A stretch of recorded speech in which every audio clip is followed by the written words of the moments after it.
هم میهنان نازنینم، من محمود کازرونی امروز در یک گفتگوی ویدیویی خودمانی و بدون رتوش، در واقع یک گپ خودمانی است، با یکی از سالار زنان ایران، یعنی گردآفرید زمان خود، که از اولین دختران و دوشیزگان شرکت کننده در دانشکده افسری شهربانی بوده، سودابه چمن‌آرا آشنا خواهم نمود.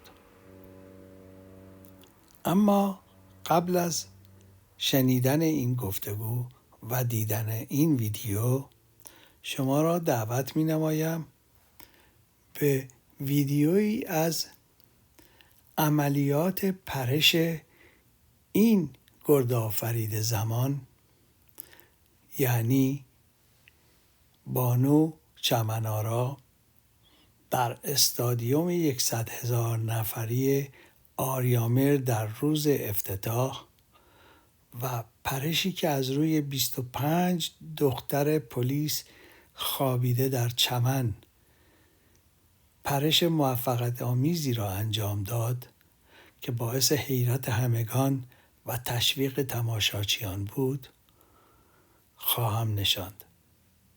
نظاره‌گر این ویدیو باشید تا پس از آن گفتگوی بدون رتوش ما را شاهد باشید. لازم به تذکر است که این گفتگو سوای تمام گفتگوهایی است که با سودابه چمن‌آرا توسط تلویزیون‌های مختلف تا امروز انجام شده، زیرا به صورت آماتور، نه حرفه‌ای و در یک محیط صمیمانه و دوستانه انجام گرفته است. حال این شما و ویدیوی پرش سودابه چمن‌آرا در روز افتتاح استادیوم آریامر. از ضلع جنوبی در حالی که چراغ‌هاشون رو روشن کردند، در میان قریب احساسات مردم و شرکت کنندگان در جشن، در صفوف 8 نفره وارد میدان شدند و میدان رو دور میزنند. پیشتاز این دسته از موتورسواران 5 دختر پلیس است. به میانه میدان میان، دور میزنند و پره‌های چرخانی رو تشکیل میدن. در اصطلاح موتورسواری به این نوع عملیات با موتور که شکل دست جمعی انجام میشه کاروزل گفته میشه. آفرین. ملاحظه کنید طول پره‌ها 2 برابر شد، یعنی 10 موتورسوار یکی از پره‌های این چند پر رو تشکیل میدن.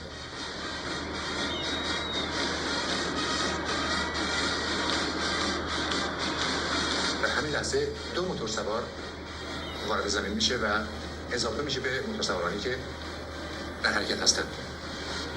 صفوف موازی دخترها و پسرها با موتور از میان هم حرکت میکنه. از یک گوشه دختر خانوم‌ها، از گوشه دیگر میدان پسرها، و همینطور همه در میانه میدان همدیگر رو قطع میکنن، مسیر همدیگر رو بدون کوچکترین برخورد. ده‌ها موتورسوار با سرعت از میان هم در میانه میدان چمن استادیوم آریامر حرکت میکنن، سریع، پر جنب و خروش و پر تحرک، بدون اینکه کوچکترین اشتباهی بکنن. تعجب آور این که با این همه چرخش و گردش اینها مسیر خودشون رو گم نمی کنن و اشتباهی نمیرن. و حالا یک تصویر دیگه با کلماتی خدا، شاه، میهن. اجازه بدید در مورد این برنامه این توضیح رو بدم خدمتتون که دو سطح شیبدار در قسمت شرقی کنار هم قرار داده شده. در فاصله این دو سطح 4 اتومبیل سواری قرار گرفتند و برنامه اینه که دختر خانم موتور سوار و یا آقا پسر موتور سوار مثل این دختر خانم از روی سطح شیبدار اول حرکت میکنه، میاد بالا و از روی اتومبیل ها عبور میکنه. خیلی راحت. و حالا مثل اینکه میدان رو دور میزنه، میاد از روی سطح شیبدار کوچکی عبور میکنه که در حدود 15 دختر خانم پلیس کنار اون سطح دراز کشیدن و این دختر خانم از روی این عده با موتور میپره. و حالا همون دوشیزه پلیس از روی 24 نفر کار فوق العاده مشکلیه. کوچکترین اشتباه ممکنه به قیمت جون یکی از کسانی که اونجا خوابیده انجام بشه. سلطان یکم حسین نیکایی از روی 4 اتومبیل پرید و حالا تعداد نفراتی که خوابیدن 25 نفر هست که دوشیزه پلیس آماده است تا از روی 25 دوشیزه پلیس پرش خودشو با موتورسیکلت انجام بده. این 25 نفر نمایشگر 25 قرن شاهنشاهی ایران هستن و در همین لحظه پرش عالی و بدون نقص دوشیزه دانشجوی سال 3 پلیس سودابه چمن‌آرا انجام میشه به بهترین شکل ممکن. هنرجویان آموزشگاه درود به بینندگان عزیز. چه سعادتی دست داد که امروز ما در خدمت یکی از سالار زنان ایران واقعا، اینه من از صمیم قلبم میگم، و پیشکسوتان خود ما که پلیس بودیم در زمانی که واقعا زن جرأتش نداشت که بیاد بره در یک خدمت نظامی شرکت بکنه. این گونه زنان و امثال این خانمی که الان خواهید دید، یعنی سرکار خانم سودابه چمن‌آرا که هم قهرمان بودن، هم افسر پلیس بودن، همه فن حریف بودن، همه کاره بودن، در اون زمان با جرأت تمام به دانشگاه پلیس رفتن و از اولین دوره زنان پلیس ایران بودن. سودابه جان سلام عرض می‌کنم خدمتتون. این گفتگوی ما یه گفتگو خودمونیه. شما باهاتون مصاحبه‌های زیادی شده، مصاحبه وایس آف امریکا، جاهای دیگه، تلویزیونا، اونا همش تلویزیونی بوده. این گفتگو ما یه گفتگو خودمونیه، هم لباسی، پیشکسوتی، همه این چیزا توشه و عشقی که من به علی جان همسر شما دارم که ایشون از قهرمانان و پیشکسوتان ورزش و از بهترین خلبانان هلیکوپتر ایران بودن، اینه که واقعا در خدمت شما بودن یه سعادتی است. اینه که من امروز میخوام خودمونی این بینندگان عزیز ما سودابه چمن‌آرا رو بشناسن. اصلا چطور شد شما با چه جرأتی رفتید دانشگاه پلیس؟ با درود به شما و بینندگانتون. والا راستش من یکی از دانش آموزان خوب برجسته گروه فرنگی خوارزمی دبیرستان مرجان بودم. با معدل 17 قبول شده بودم و ششم دبیرستان که بودیم بعد دیپلم گرفتیم و خیلی از دانشگاه‌ها امتحان دادم، ولی یه دفعه برای اولین بار آگهی دیدم برای انتخاب دخترای برای افسر شدن. کجا بود این آگهی؟ توی کیهان. بعد پدر من افسر بود، ارتشی بودن. خیلی ممنون. من 7 برادر دارم، هیچ خواهر ندارم متاسفانه. خیلی دلش می‌خواست که از پسراش افسر بشه. چجور تو 7 پسر برادر یه دختر بله پلیس؟ البته وسط هم بودم، واسه همین همه اخلاقای پسرونه رو داشتم. بعد که اینو دیدم رفتم به بابام نشون دادم، گفتم که من دوست دارم برم افسر شم. پدرم اینقدر ذوق کرد که اصلا دیگه من حتی فکرم نکردم. ببخشید سودابه جان حرف بزنم اینو، چون یه سوالی برای همه هست. آیا واقعا اون زمان دستوری بود که خانم‌ها برن به بعضی جاها مثلا پدر شما که ارتشی بوده یا یکی که فرضاً سناتور بوده بگن آقا دخترتو بفرست دانشگاه پلیس، این شکلی بوده؟ یا من اصلا تا حالا همچین چیزی رو نشنیدم. باور کنید منم تعجب میکنم یا هم چیزی شنیدم که آقا دوره اول پلیسی که رفتن خانوما همه دستوری بوده. دستوری که دستور از کی؟ یعنی میگفتن از بالا دستور دادن که برای که ممکنه هیچ دختری وارد دانشگاه پلیس نشه بیاین شما یه دختر بفرستید دانشگاه پلیس. پس شما که اولین بار اینو میشنوم. اینو ببینیم بینندگان عزیز، همینجور حرفا میچرخه. ایشون خودش نمونه بارزی است که در خانواده نظامی بودن و قبل از که من این سوال کنم که ایشون اطلاعی هم نداشت دیدیم که خودش شروع کرد گفت که من آگهی دیدم تو روزنامه و رفتم به پدرم گفتم، پدرم خوشحال شد. یعنی پدرش بهشون نگفته برو، خودش رفته. نه البته پدرم موافق بود، نه موافق مادرم که مادرم واقعا مخالف بود. حتی اوایل سالهای اول شد ما واقعا خیلی سختی کشیدیم و خیلی سخت بود. شما خودتون میدونین دیگه دوره اول اصلا بعدم فرمانده ما میخواست که مثل پسرها با ما رفتار کنه. من یا بازداشتی بودم به خاطر اینکه خب از یه خانواده اومده بودم خیلی راحت و آزاد بودم، یا اینکه وقتی میرفتم یا دستم زخم بود اون گلنگدن‌ها یادتونه.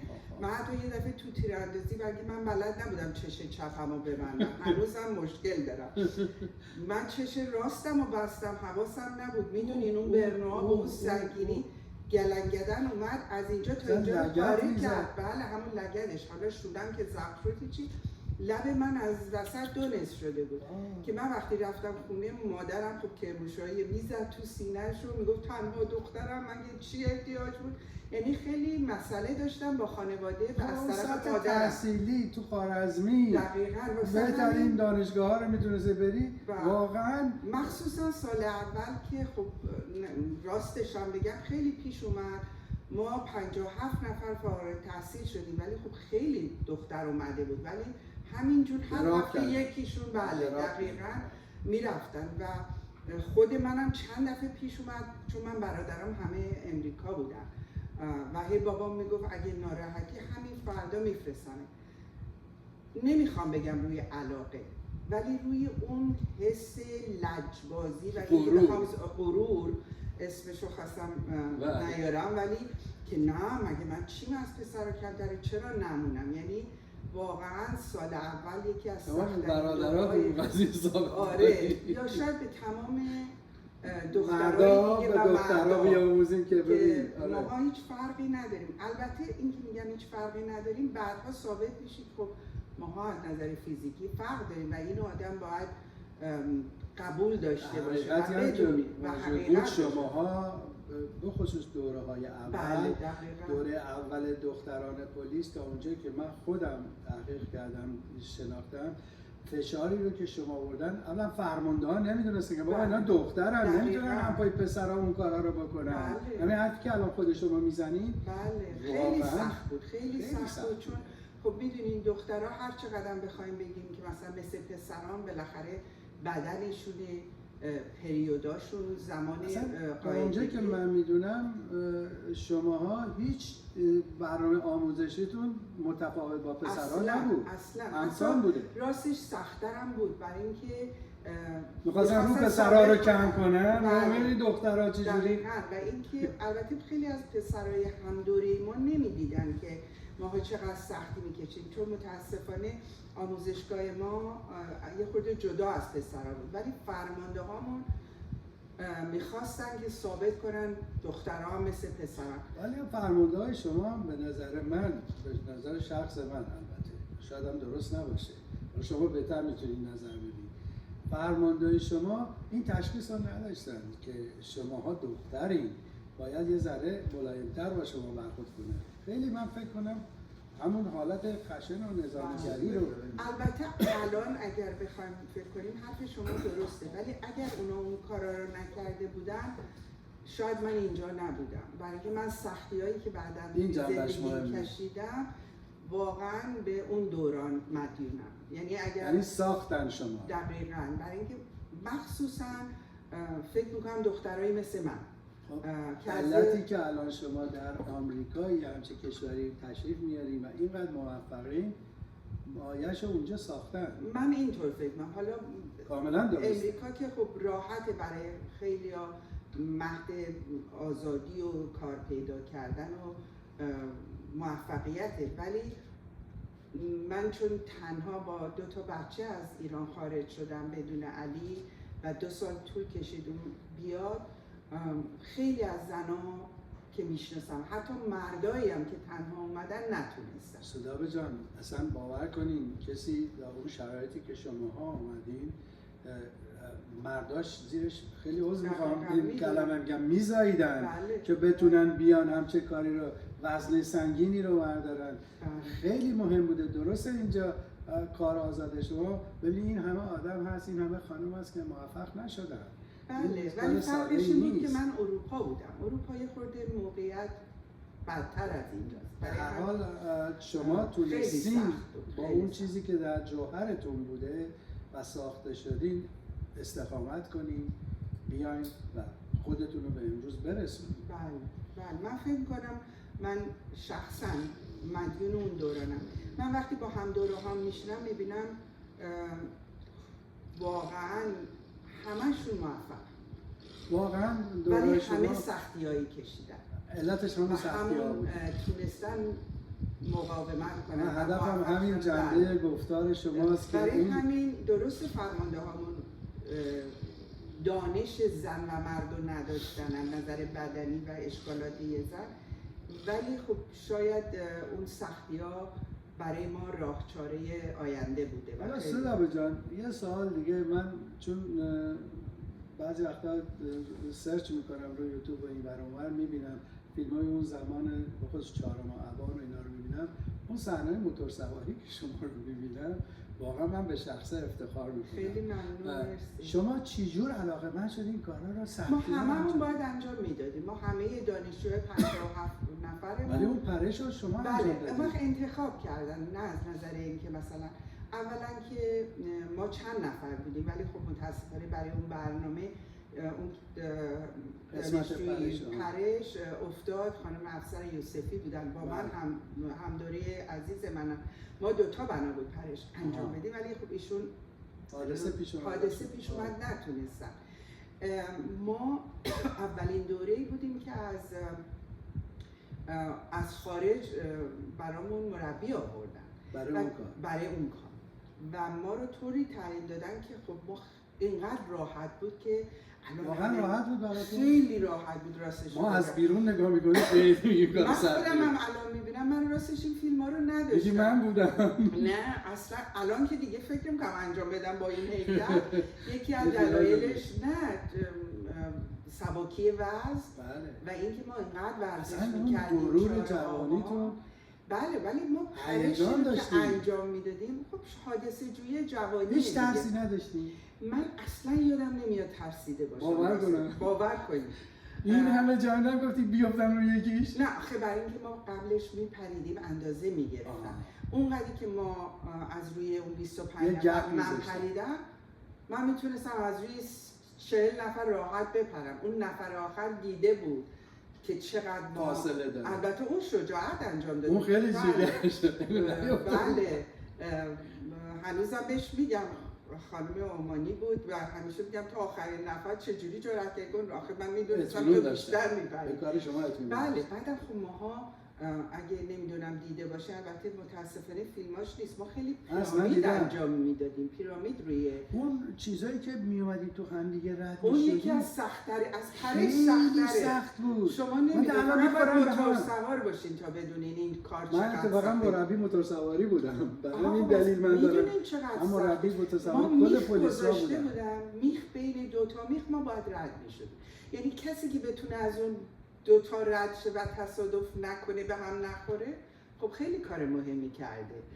چون هم کنترل میخواد، همین که بدونی کجا سرعت رو کم کنی کجا زیاد کنی. من چون خودم مربی موتورسواری بودم و برای رژه‌های 21 آذر که ببینید صف اول موتورسوارا منم تو لاین شمالی اتوبان کرج که جلو اعلیحضرت رژه میرفتیم و شما میدونید که موتور سوار لاین شمالی بله. باید از لاین جنوبی بله، درست. نظم بگیره. دقیقاً. اون اگه سرعتش کمی زیاد بکنه شما بله. تمام رژه به هم میریزه. مثل همون پارارزه. حالا ببینید کار من چقدر سخت بود.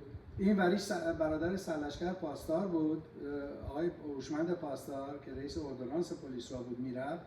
من اون سمت باید از این نظام میگرفتم. شما ببینید موتور سواری باید یه صورتم به جایگاه باشه، احترام بذارم، دست من به گاز باشه، نظم من رعایت کنم. و من میدونم اون تو هم رفتن شما این آکروجت ها که انجام میدن دقیقاً یه ذره یه نفر اشتباه کنه 50 نفر. این کار سخت دیگه که ما انجام میدادیم و فقط عکسشو دارم ولی فیلمش نیست. ما مثلا 4 تا موتور سوار، بعد روی موتور ما مثلا 4 نفر دیگه و روی اونا 4 نفر دیگه و 3 نفر. ما پیرامید 4 نفری انجام دادیم. در حال حرکت خیلی سخت بود. بله. یعنی مثلا من وقتی اون کارا رو بکنی دیگه پرش راستش زیاد اونقدر. نه یه قدرتی میخواست که اونا رو تحمل کنه، بعد روندنش دستش گازش کم و زیاد نشه. بله، برای اینکه اونا روی فشار شونه‌های ما بود، بعد مثلا محکم ما لرزش دست و بعدم به قول شما باید حواستون به بغلی باشه. حالا شما ببینین سودابه جان اون زمان حالا 50 خورده سال پیشه، نباید میگفتین دیگه. نه خب شما 5 سالت بوده شما حساب کنین نیم قرن بگذره اون کارا رو اون زمان در ایران شما انجام بدین. این دخترها درسته مربی از خارج اومده ولی اون استعداد اون هنر کاری که شما کردی الانش نمیتونن. البته الان دخترای ما واقعا من خجالت میکشم از شجاعت و مهارت بخوام صحبت کنم، چون در مقابل این دخترای جوانی که توی ایران جلوی گلوله میرن، جلوی 1000 تا مشکل بالاتر از گلوله میرن، واقعا کار ما هیچی بوده. ولی خب شاید اون کارهای ما باعث شده که این دخترها آزاده به وجود بیان. شاید دقیقاً حرف شما. ولی واقعا اونها خیلی کارشون خیلی سخت‌تر از من که به وجود زنای ایرانی افتخار میکنم. نه اصلا حقیقتش همینه. بزرگواری نیست. سودابه جان نگاه کن، شما اگر اون زمان این کارا رو نمی‌کردین این دخترای جوانی که الان می‌بینین تو خیابونا میرن جونشون رو میذارن، اونا رو خوشبختانه زمانی که اینترنت و اینا هست این فیلم‌ها رو می‌بینن، وقتی شما رو می‌بینن اونا جرأت پیدا می‌کنن. امیدوارم اینطور باشه، این حقیقت نیست. همین کارا ماها پیشرو بودیم، من و هم دوره‌های عزیزم. ولی خب میدونی الان تو ماه سپتامبر 2 هفته دیگه هم سالروز مهسا امینیه و واقعا خوبه که روحش شاد و یادی کنیم از این و خیلی از کشته شده های زن و مرد دیگه که در کشورمون واقعا جونشون رو دادن به امید آزادی، به امید روزای ایران هستن واقعا. و ایران هم به دست زنان آزاد میشه. امیدوارم آزاد شه. خواهد شد. این ببینید آزاد خواهد شد به دست زنان ایران. من هم همین فکر رو زنان هستن که الان مردا رو به حرکت. امیدوارم اینطور باشه، ولی واقعا جا داره که یادی از ایشون کنیم. روحش شاد. شما مامانتون موقع که رفتیم دانشکده پلیس چه حالی داشت؟ خیلی بد بود، خیلی. یعنی واقعا برای یه مادر که میرفتم که فکر کنه دختر ظریفش باشه بره توی محیط نظامی. بعد شما وقتی که میومدین خونه به قول خودتون گلنگدن دستتون رو زده. البته اگه میرفتم خونه، چون من اون سالای اول تقریبا یه هفته در میون بازداشت بودم بین خودمون باشه، چون من حتی تمام مدت با اینکه درسم خوب بود ولی به خاطر انضباطم همیشه معدلم میومد پایین. بسیار عالی. متاسفانه همیشه درسام خوب بود ولی انضباط. البته اون حالا شما دارید میگین انضباط، بعضیا فکر میکنن بی انضباطی، اینا در واقع بی انضباطی نیست. یک حالتی تو دانشکده‌های نظامی پلیس وقتی یه انسان به خودش اطمینان داره بعضی حرفا بعضی دستورات نمیتونه بپذیره، حالا از نظر اونا میشه خارج از مقررات و بی‌انضباطی از نظر اونا، ولی این شهامت خودش یک نوع هرچی بود خیلی ولی بازداشتی داشت. در هر حال هیچ وقت یادم نمیره. من تقریبا میشه گفت اومدن خونه در سال یکی، البته بعد دیگه درست شده. دانشگاه پلیس دانشگاه پلیس درست میکنه آدمو به هر طریقی شده. اون تعلیمات من فکر میکنم از هر نظر ما انسان ها ایگوهای خودمون رو داریم، جاه طلبی های خودمون رو داریم، با اون بزرگ میشیم و یک جایی مثل دانشگاه پلیس، مثل خدمت نظام، کار درستی که اگه بکنیم اون انضباط ها این ایگوهای ناشناخته و ناربط رو از بین میبره و من فکر میکنم، البته هر روز سعی میکنم این کار رو روی خودم انجام بدم، ولی فکر میکنم اون 3 سال دانشگاه پلیس خیلی از ایگوهای جوانانه و دخترانه منو از بین برد و این یک راه حلی برای زندگی سختی که بعداً برام پیش اومد بود و من از این نظر واقعاً برای اون دوران متشکرم. واقعا من خیلی خوشحالم که امروز در خدمت شما بودم صدام جان و من واقعا به روح پدرتون درود میفرستم که شما اسمش رو زنده نگه میداریم با داشتن این همه برادر، ولی یک دختر میتونه اسم پدرش رو، شما ببینید برادراتون رفتن تو شغل دیگه، شما بودید که تو کار نظام رفتید و این خیلی مهمه که توی یه خانواده چند تا پسر باشن، یه دختر اون بره نظامی بشه، پدرش هم نظامی باشه و این خیلی جای تقدیر داره. من به شخصه خارج از مسئله دوستی که با علی جان و شما دارم، من احترام خاصی عمیقاً به خانواده شما دارم و برای ما خانواده چمن‌آرا همیشه مورد احترام هست.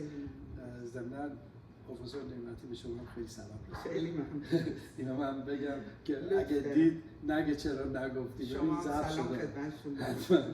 اینه که واقعا صدا جان خیلی ممنونم. این گفتگو همونجور که دیدین یه گفتگو خارج از معمول تلویزیونی است، چون گفتگو تلویزیونی زیاد دارن، میتونی روی یوتیوب همه رو ببینی، اما این یه حالت خودمونی بود. ببینین صداقت 2-3 تا نکته داشت. یکیش سوال بود برای من که سوال کردم، خیلی ها تو جامعه میگفتن آقا دختره اول پلیس اینا سفارشی بودن. همه دیدین که از زبون یکی از اشخاصی که خود جزء اولین بوده و نظامی بوده، بدونی که من مطرح کنم بودم از کجا رفتی دانشگاه پلیس، به من تو آگهی روزنامه دیدم. یا این من تا حالا نشنیده بودم این، نه ولی من زیاد شنیدم. به جان خودم برای من خیلی جالبه. میخوام بگم همین آخه جای خیلی خوبی نبود که بخوان اینا رو سفارشی مثلا بابا. نه میگفتن برای که ممکنه میخوان دانشجو دختر بگیرن که دختر جرئت نکنه بره، دستور دادن که برای که بقیه دختران یاد بگیرن به خانواده‌های نظامی‌ها، تیمسارا، نمیدونم سرهنگا، سناتورا، یکی آقا اگه دختر دارین یکی یه دخترتون رو بفرستین دانشگاه پلیس. دست هم چیزی صحت نداشته. شما که نمونه بارزش هستید و من میخواستم این مطلب روشن بشه. دیگه چی شنیدی از این چیزایی؟ حالا هرچی شما بهتون میگم. خیلی عالی که شنیدیم، برای من جالب برای خود من جالب بود. ببینین بعضی چیزها رو میان شایعه میکنن و این الگو میشه و خیلی ها میپذیرنش. آره بابا اون دخترایی که رفتن دوره اول، حالا دوره بعدی رو نمیگن، میگن دوره اول. دوره اول که بقیه یاد بگیرن دخترها برن. شما کسی تو نظامی نبود. خب همین سراغ داری؟ سناتوری داشتی؟ نه اصلا. نمیدونم آدم گردن کلافتی داشتی که دختر یه دونه داشته باشه بفرسته توی دانشگاه پلیس. خب ببینین این صحبت ها همین جوری انجام میشه تو جامعه. به هر صورت خیلی ممنونم از اینکه امروز با اینکه گرفتار بودید وقتتون رو گذاشتید. سپاسگزارم از مهرتون و خیلی ممنونم. کارگردان ما هم برام اینو خاموش میکنه.